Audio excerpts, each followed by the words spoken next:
Dili man sayop ang musaad ta, pero paniguraduho nato nga ato ang saad kaya natong tumanon. Kay kadtong mga tao nga naminaw sa ato ang saad, unya dili nimo buhaton, masagmuyo na sila.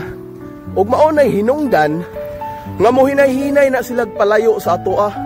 Unya once nga mo palayo na sila sa atoa, hinumdumi, never og never na gyud kang makapaduol pa nila. Ug kung makapaduol manggaling ka sa ilaha, wala na kay value ug bisag unsa pa imong iistorya, dili na sila motuo sa imuha. Ingon ana na siya ang balos sa mga saad nga wala nimo tumana. Og diha na ka makarealize nga dunay nasakitan sa imong binuhatan. Og wa tay mahimo tungod kay mao manay kamatuoran atong dawaton bisag sakit. Ang kamatuoran usahay sakit, pero mas maayo kaysa bakak nga sweet. Kung gikapoy ka sa kinabuhi,